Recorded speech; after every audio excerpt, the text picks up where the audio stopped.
up, people out there? This is my first car driving AMA. So the way this is gonna work, I tweet out asking questions from you guys. Got my phone mounted on the dash here, so my hands are free. Every time I stop or hit a red light, I'm gonna try to answer another question or read another question that I can answer while I drive, so I can talk and drive. So as we take off, I literally just ate a breakfast burrito for this. So the first one I see on Twitter, this is perfect, is what's in your dream burrito from Kella. So I have a breakfast burrito and a normal like dinner or lunch burrito I love. My favorite breakfast burrito is refried beans, bacon, eggs, potatoes, and cheese with a solid salsa to go with it. My favorite lunch burrito is fries, bacon, eggs, cheese, beans. And then my favorite, it's like the same thing basically, just fries, but sometimes I get that for like a brunch thing. And then my like favorite just overall burrito is the California burrito, which is French fries, carne asada, cheese, guacamole, all wrapped in a great flour tortilla. Who's your daddy? Sandra Chewbacca said that. Skadoodle's my daddy. Scott Addy. I'm a noob. Could you explain recently what MVP, EVP, and VP were at your finals that you were recently listed as in DreamHack? Oh, that's my mom asking this from Cindy's Cards on Twitter. MVP is most valuable player, EVP is exceptionally valuable player, and VP is just valuable player. So yeah, I was an exceptionally valuable player, DreamHack, go me. Still didn't win, but yeah, I felt like I've been playing pretty well lately. Truth or Ray, my girlfriend says, why are you so mean? I just hung up on her before this.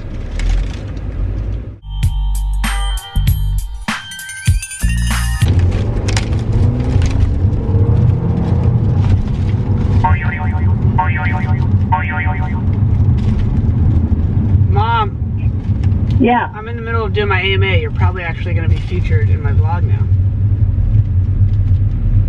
Oh, sorry. No, it's okay. I can edit this out. Say hi to the vlog. I just answered your question, actually. Good. I know I'm a noob at that. Is it urgent? If you have anything urgent, say I could edit it out, but otherwise I could call you back.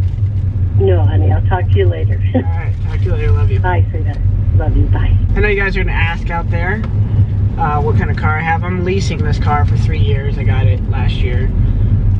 It's a pretty dope car. It's an Audi A5 2016, the S-Line turbo package or whatever. Haber Goud says, one thing you'd take from 1.6 and to go, direct features, not balance changes. I don't know, create some more spammable walls, but on some maps that would make strategy really crazy. Maybe the accuracy of the deagle. Honestly, it's just completely different physics. Oh, actually, one thing that I liked as someone who was just, I really liked pre-aiming, and I really just felt like I had a good horizontal mouse control, was flat surfaces on the ground. If you ever really pay close attention to the ground in CSGO, it's very uneven. I'm not a huge fan of that, but it makes the game what it is today, so it's really hard to say little things like that. We're preparing for a match on LAN. How do you keep specific patterns, tendencies of your opponent in mind? Are some teams more random? Well, obviously the better you get, the less range of teams you play, right? You're like, when you're an open or intermediate player in the amateur scene, you play hundreds of teams, so it's hard to really keep track of tendencies unless you play them multiple times throughout the season. As a pro team, sometimes teams just create styles and ways they play, and you kind of pay attention to those styles. And you know, for a while on certain teams like Get Right or Happy or those kind of players, you could tell that they're probably going to be lurking. So if you killed them, maybe the rest of their team was in a different area or something like that. And then they change it sometimes to try to sneak on it. What's really important is like you know your team's, the other team's tendencies, but if you overplay into them, sometimes that's how they get you. So it's a fine line that not anyone really could probably give you a perfect answer to, but you just got to dance it and try to do the best research you can on your opponent. How tall are you? And if you are a short dude like me, how do you hit the DMs? I'm 5'8", like 5'7 and a half, 5'8 on a good day, depending on what posture, I guess. And how do you hit the DMs? I mean, if you're talking about how do you hit up girls or something, I don't know. I have a girlfriend, and I don't know. How I talked to her was just kind of say a joke, say something, just introduce myself, be kind of friendly and funny. I don't know. There's always gonna be someone better looking than you out there. And there's a lot of people better looking than I am. So what I do is I just try to accept that and be myself and have fun. Which is why I make fun of my teeth on my vlogs all the time, because it's like, yeah, sure, I can get my teeth fixed, and a lot of other things about me I can't get fixed. My height, the size of my feet. No, I'm kidding. But for real, you just be yourself and accept yourself and just try to love yourself through that kind of mindset, because you're always going to have days where you might feel inferior to someone or something. So just try to roll with it the best you can and not beat yourself up too much. What's the thing you miss the most when traveling to places, you ask? Maybe my bed, or like a food here. Depending on the country, there's some pretty good food, and you could find good food. But I grew up in California, so the weather a lot of times is just better than the places I go, and then the food and like my bed and stuff. I try to be patient with reality, so to speak, when I travel, because there's always gonna be things you don't like, and especially when there's people that don't speak English, that kind of sucks sometimes. It's fun though to experience other cultures, but sometimes it gets a lot when you're like country after country after country on the road. What's your favorite players? My favorite players are generally the best players. They're the players when they kill you, you say, oh, that was a really lame play. Whenever players kind of like do stuff that's really annoying, they're generally really good players. So a lot of the good lurkers and playmakers are really fun to watch, and I respect them. Whether it's like a get right or happy at one point, snacks, people like Stewie. I don't necessarily have a favorite. I just I love players who kind of try to read between the lines, and they don't play always the smart, the safe play. They like to make risky plays, and that's always been a part of my demeanor. Who do you think is the strongest team right now? Well, I mean, I'm still just going to give it to SK, because even though they're a little out of the funk, by the time the next major comes around, I feel like that's going to be the true determining point. I feel like they're still going to be one of the best teams.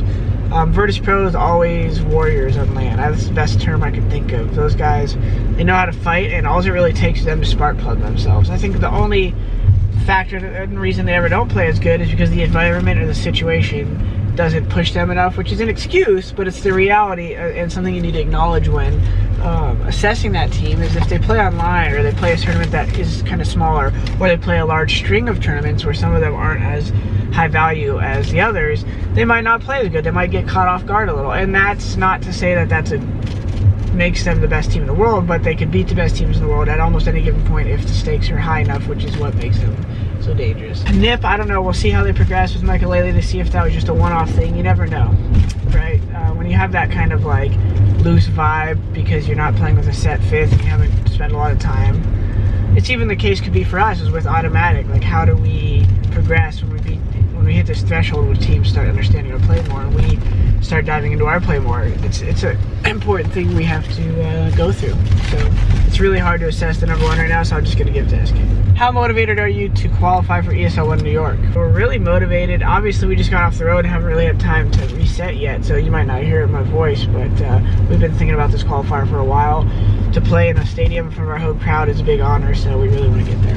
What do you see yourself doing after your career as a pro? Anything to do with esports or completely different thing? I see myself being in esports for a while. It's cool to be a part of the leading group of an industry, just because even if I'm not on the business side yet, I see a lot of the business side, and I talk to a lot of businessmen behind the scenes, and it's kind of interesting to me, and it's a cool thing to watch grow, and it's a cool ecosystem to be a part of, and I just don't see a reason to leave it. Obviously, I have fun doing other things like entertaining you guys and doing my vlogs and freestyling and rapping and stuff, so you never know where that stuff goes, but you know, entertaining you guys is still going to be something I like to do for a while, and interacting with people who want to watch me is like mind-blowing to me. So yeah, keep doing that stuff, and I don't really have a set plan, so to say. Just want to keep working hard. I'm also living in San Diego, and I was wondering where you went to play in lands and get noticed. Well, I went at the time to places that are now closed, but I guess just to answer your question in a general sense, if you want to get noticed, like I said, back in my day, the best way was to play on land because it's the easiest way to network with people. People tend to trust you and get to know you a lot faster when you talk to them in person than online. So the more tournaments you can go in your area, or not even too close, the better. I mean, I made sacrifices. My mom made sacrifices. She drove me 7-8 hours to different states, 3-4 hours around on different weekends. So you just got to make it happen if you want it. Try to get out there and play and show people what you're made of, and networking's a huge part of it, and showing off your skill set. Do you change your op sense or leave it as the same as your rifle set? I keep it the same. I don't even know why I had to think about that. It's the zoom sensitivity ratio is just 1.0. Look at the beach. I wonder if I can show you guys real quick. We'll stop. No one's behind me. Beautiful little area to drive right here in Manhattan Beach. Yeah. What do you shoot on average in a game of golf? From Patrick Tobelness. And I would say on a par 72 course, I generally shoot in the 80s. Right now, I could definitely shoot in the 90s because I haven't been playing at all. I don't think I've ever shot in the 70s. I think I I almost counted 79 once, but that's because I got a couple breakfast balls, so in reality it was like an 82. We call breakfast balls mulligans in the beginning, first couple holes. Yeah, my brother is a good golfer, and I learned from him, so, you know, I have some low 80s rounds sometimes. If you could speak any foreign language, what would it be? It would be probably Spanish. I should learn Spanish. Yeah, I like to learn Spanish just because California is such a strong Mexican Spanish influence here. So that would be probably smart. Best way to practice CS with awful internet / offline? Well, it depends what kind of practice you're talking. I would say that the best aim practice would just be stuff like aim bots and deathmatch, and, you know, just practice snapping to different points on the screen. And then demo watching, just watching replays of pro teams and focusing in on certain things you want to learn from the demo. Maybe not just watching everything, but maybe playing a certain spot on CT side, or rotation timing on CT side based off like when the terrorists are doing a default and they're not necessarily rushing either bomb site. Terrorist side, watching maybe some neat flashes or smokes to take over areas, and adding things like that to your arsenal. How do you warm up before a game or major tournament? I guess it depends. First game of the day, I just try to sit down and deathmatch, aim bots. Sometimes I'll just literally bunny hop around a server. Once I find a certain feeling, I know I'm ready to go. I try to just like use pistols and AKs and just shoot around. A lot of it has to do with my hands feeling comfortable and then the setup feeling good. If I'm on a clean setup, and I always say this and it sounds sellout, but like a BenQ monitor and a high FPS computer, something with a good CPU, then generally it takes me pretty quick to warm up. Unless I haven't played CS in a while, but at tournaments I've been normally practicing at home, so it's only a pretty quick process for me to get warmed up. And I actually, not only because of the inflammation in my hands, but just in general, I don't like over warming up. I feel like I get too warmed up, and then some of that little like excitement and that snappiness that I get when I'm about to play a game goes away, because I'm like tiring my hands out from playing too much deathmatch. Favorite country you've been to? For different reasons, I like different places. Spain was beautiful by the beaches. Sweden's probably my favorite, like, Scandinavian / Western European country overall, just from the amount of people that speak English. Sweden's really cool. I like the food. I like Swedish kebab. I like Swedish meatballs. There's a lot of good Mediterranean food up there. So why are you performing individually better at the moment? I've said this before. Whenever people ask me why I'm performing better, even last summer when people are like, nothing, should retire, and then all of a sudden they're like, wait, nothing's really good, nothing, and everyone was giving me a lot of credit. I'm like, really, it ties into the state of my team generally. I'm a pretty, people can call me scatterbrained or over analytical or whatever you want to say, but my mind runs a lot, my mind races a lot. So whenever my team kind of has a more confident vibe and we have a more comfortable game plan, I just play better. And, you know, whether this is just me being confident in myself and biased or not, I've never felt mechanically like outplayed by many players. Like, even to now, even the players that might hit a nice shot at me, they hit a nice shot, that's what it is. But like, I never like, I'm playing like a Simple or Stu or any of these guys in like pickup games and they just like overwhelm me with their peak. It's like maybe they out decision me or something, or their timing was a little bit better, but mechanically I always feel like I could hang. I just feel like when the team has a better vibe to it, I always just play better. And really, once I'm focused mentally, I have the ability to get kills and make plays versus any team in the world. So I'm always, ever since young days of 1.6, I've always felt confident in my aim and movement, and still transferred over to Go. How long did it take to get where you are? I've been a pro CS player since 2008, so I probably played tournaments pretty actively from 2004 to 2008 to get a pro contract. I played at like a high level in North America in like 2006, so when I was like 15. I might have played a couple of invite matches, which is now considered Pro League, when I was 14, but I had been playing Counter-Strike since I was like 9. Like, not a lot, but like 9 to like 11 was a little bit, and then 11 to 14 I played a lot. So I've been playing Counter-Strike more than half my life. So it's a grind. Some people, like Stu, went pro in 2 years, and he tinkered with like 1.6 and stuff back in the day, but never played a scrimmage, I don't think, or like a competitive match. How do you get so good at the game? Did you do anything to practice your aim? From DC44. This is a really, you guys aren't gonna like this answer, but I feel like a lot of my aim was this natural ability. I don't know why, I was just comfortable with the mouse and keyboard. Found my settings. My brother helped me find comfortable settings. I actually used to use arrow keys for a long time. Then I went to WSD when my arrow keys broke and I was forced to because I couldn't buy a new keyboard when I was younger. Then you just practice a lot, immerse yourself in the game and watch other players and try to learn from them. You know, it's like anything you do, you try to learn from the other people who are doing it better than you and find your strengths and weaknesses. All right, guys, stop here. I think that's it for the first car vlog of AMA. If you guys like this, let me know maybe what I could add or change. Let me know if you'd like to see anything new from these videos or anything different. Maybe I'll get a guest in here one time and put the camera more centered and talk to both of them. Other than that, yeah, thanks for watching, and I will see you next time. Don't forget to like, comment, and subscribe, and tell all your friends. And donate to me when I stream.